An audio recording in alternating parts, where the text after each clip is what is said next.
Hey guys, welcome to another episode of Temple TV. Today I've got Ariana, one of our trainers here at Temple Fitness. So Ariana, introduce yourself. Okay, well, my name is obviously Ariana and I've been at Temple since 2019. I was studying my Bachelor of Nursing and I got offered a position to come and work at this gym. Since then, I have progressed from being a fitness trainer to being a personal trainer, which has been really great to do this at Temple because it's not as competitive probably as working at somewhere like World's Gym. You get to be a lot more close with your clients and you get to spend a lot more time with them. So that's been a really great part of my journey. And what originally drew me to fitness coaching was when I was younger, I was quite overweight and obviously coming with that, being in high school, I was being bullied. So I decided that I was going to join a gym, and with that I built confidence. I felt happier with myself. I started to lose weight, and then I wanted to help others, in particular women and more so younger generations, do the same thing. Younger generations. Yeah, younger generations. That's everyone for me. Yeah. Yeah, well, at the time I was like, there wasn't much of an age gap between me and the younger generations, but I just knew that I would like to help other people, you know, especially teens and people in their 20s sort of get into living a healthier lifestyle at an earlier age where it's easier to create better habits. Cool. Yeah. All right. So when you bring on a new client, say it's a young female, what do you actually go through to get them started? Yeah. So we go through a few initial consults. The first one we have is normally like a conversation like we're having. Yep. I try to kind of get to know the person that I'm with, and I kind of want to make sure that we're going to be a good fit for each other, because it's not only important that the client is happy with what I can offer with my services, but I also need to make sure that I can help that particular client. Yep. If they've got underlying issues, they might need to go see, you know, a psychologist or a doctor before they come and see me. So that's where we kind of get all of that information first. Then we go through that's a two-way conversation. That's it. It's not an interrogation. No. It's a conversation. That's right, yeah. So we're just basically trying to get to know each other, have a good chat, have a bit of a laugh. I sort of see what their background in fitness is, if they have a background, if they've done anything in fitness before. That gives me a better idea than if we move on to our second consult, what kinds of things I need to be doing in that consult in relation to, do they need a fitness test? Are they already pretty intermediate or advanced athlete? That gives me an idea so we don't sit there and waste hours going over things that don't need to be going over. Yeah. But that will essentially include going through specific goals with them, a health history, making sure they've got everything ready and in check before they start with their personal training. Yeah, because we actually have quite a few members or a few clients who come in who have gone to other gyms and had that horrible experience. Yes. And they feel like they're interrogated, even feel a little bit of fat shaming and stuff like that, Yeah. and they come here. Yeah. And we must be doing something right, because they stay. They do. They stay. Do. Yes. Yeah. Yeah. Quite a few people are very nervous when they come in. Yeah. How do you ease that? I tend to try to give them a feel and explain sort of like what we're about at Temple, to make them understand sort of like how we work here and how we are different from different gyms. So we really make sure that we connect with our clients and we make sure that we are attentive to people here. We don't fat shame, obviously, and we don't have a lot of ego lifters that come here either. So it's not as intimidating as walking into somewhere where somebody might be grunting. Not that there's anything wrong with that, but a lot of people that are quiet and are new to a gym, they're not looking for that style. It's a little bit intimidating for someone just starting out. Yes, yeah. So I think that once they sort of get a rundown of how we work and they do maybe like a couple of sessions in the gym, they sort of start to feel comfortable and they're not surrounded and hoarded by people all the time either, which is quite nice. Yeah. Cool. So we've gone through how you set someone up to start coaching. Yes. How do you differentiate your coaching style from someone else? What makes you special about your coaching? Yep, so the first thing that I really pride myself on is being evidence-based. I'm always listening to podcasts. I'm always researching about different training styles and methods so that I can make sure that whenever I have a client that is slowly progressing and they're getting better with their training, I'm able to introduce new techniques and new forms and basically advance my clients as they go through. So I make sure that they're constantly being progressed and they're constantly doing that with evidence that shows that that is going to be better than what they were doing before. Yep. And I'm also, I feel, I like to take a lot of time with my clients, so I get to know them on a really personal level. And I find that that has helped me because, you know, you might be having a really bad day and you might come to me at PT, and if I don't know, if I can't sense that you're not yourself, then I'll probably just give you a really tough workout, and you may not need that on that day. You might need something else from me. So it's sort of knowing your clients on a lot deeper and personal level so that you're able to assist them in whatever they may be on that particular day. Yeah, so really trying to make that connection. Yeah, which I think is really important. Cool. Yeah. All right. So what are your thoughts on coaching clients?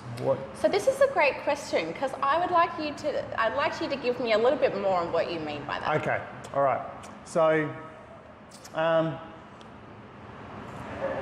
do you just focus on the one program for everyone, or do you individualize, or do you flog them, or not?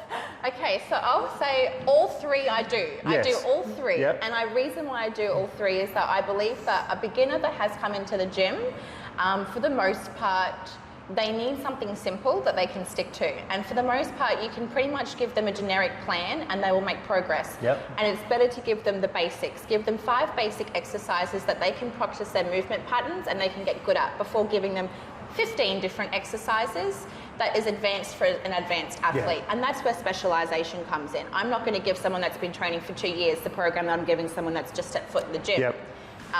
And with the advanced athletes, I do flog them a little bit because that's what they want. They want to be trained hard and they want to feel like they're really doing the work. And it's made sure that it's in a way that isn't just like, we're not doing drop sets on squats. We're doing it on a safe environment, on a piece of equipment that's used to be done that. So it really depends on who you're working with. And that's where it's good to know, like, a basic needs to know how to do a body weight squat. An advanced athlete can do a 1 1/4 rep, or you can advance the method of training that you're doing with them. Yep. Excellent. So do you also balance training and nutrition as well? Do you think nutrition is a big side of? Oh, 100%. Yeah. Look, any goal that you have with fitness, if it's lose fat, you need to have your nutrition in check. You need to be in a deficit. If it's gain muscle, you need to have your nutrition in check. You need to be eating a little bit more than you burn. Any goal that you have, your nutrition essentially is going to pair really nicely with that, and it's going to be what makes or breaks your progress, essentially. However, if you're somebody that's just starting, I think that it's good just to follow the basics and make sure that you're getting enough, fruits and veggies, and just follow a really basic nutrition before you start dabbling into more in-depth nutrition. So with new starters, it's more about getting with training and nutrition. It's more about getting those habits in place. That's right, exactly, because that's what's going to make it easier for them as they go. Like, I will say to them, today, can you just add 1 more vegetable to your plate? Can you add 1 more piece of fruit? So I'm just giving them a small little goal, a small little habit that they will build over time, and then before they know it, they'll be doing it without even realizing that they've done it. Yeah. Excellent. So what areas do you specialize in? My love in the gym is bodybuilding style, so hypertrophy, resistance training, and strength. That is where I find my happiness, and that's where that's what I really enjoy doing with people. I can tell that when you're actually working out. That's my style of training. And I definitely go away from that with some of my clients. I have a couple of endurance clients that play sports or do particular activities that they need specific training for them. So I don't mind. It's good for me to get out of my comfort zone, and I love learning stuff so I can give them new things to do, and at the same time I'm constantly growing and learning. But I definitely love my resistance training. That's me. Okay. So what are 3 myths or bro science that you absolutely hate? I hate how you just given me 3 because I could give you like 15. I know, but I had to cut it down. I know. So I'm going to give you the ones that clients come to me and they say, hey, Ariana, is this true? Because they're the ones that get asked most frequently. So the first one is spot reducing fat with an exercise. Yep. Can I spot reduce fat if I do squats on my legs? No, you can't. If it was that easy, we'd all look amazing and fantastic because we'd all be spot reducing our core and our glutes and all the rest of it. So that's number 1. Number 2 is the myth that the knees shouldn't go over the toes in a squat. I get a lot of people asking me like, is that normal? Like, should that person be squatting like that? Is that safe? And if you're going to hit proper depth on a squat, your knees are going to go over your toes, and so they bloody well should. Yep. Otherwise, you're going to end up with multiple other problems, you know, hips, lower back pain, all the rest of it. So that's another one that I'm like, yes, that's normal. Yeah, that's physiology. That's how it works. Yeah, it's all down to body mechanics. That one, it. I agree. And everyone will look different when they do a squat too. Absolutely. We're not all made the same. So, and the last one, lifting weight turns fat into muscle. Oh. There's no conversion between fat to muscle. You have fat and you have muscles.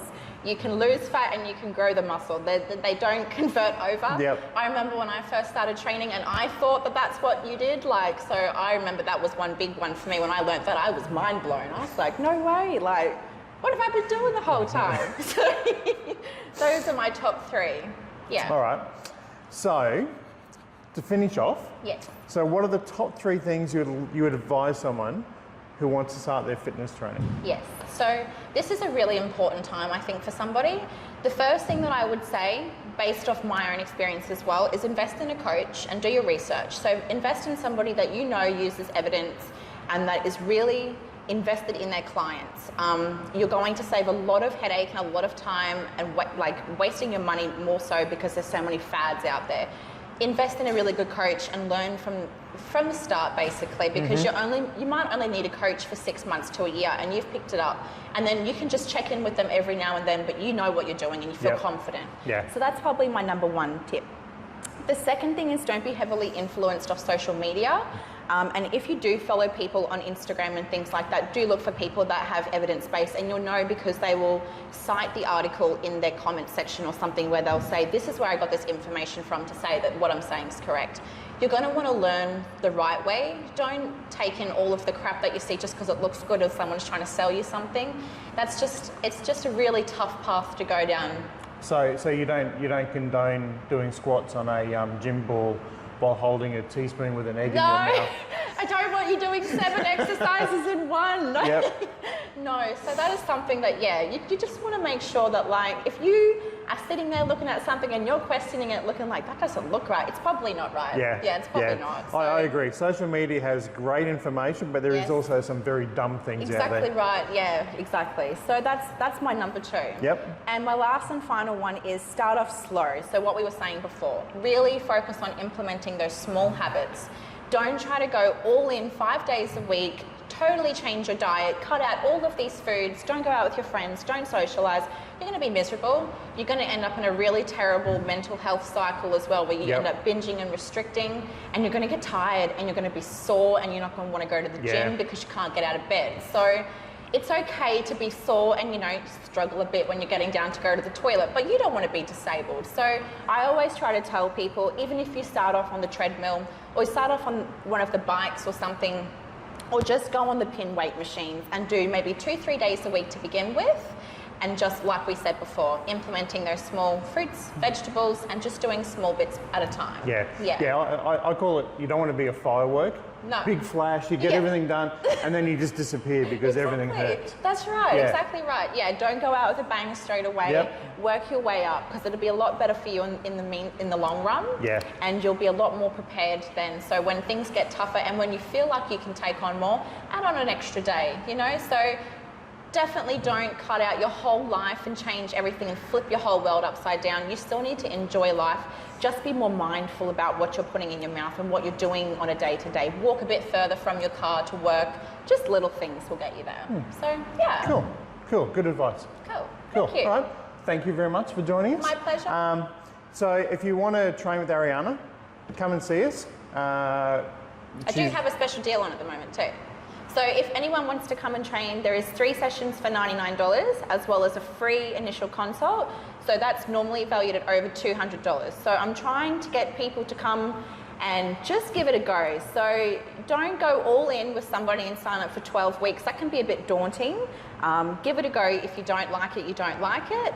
If you love it, then you love it. Most times, 10 times out of 10, everyone loves it. So that's why I decided to put that through. Yeah. Awesome. Cool. Come and try it out. Yeah. Thank you very much. Thank you.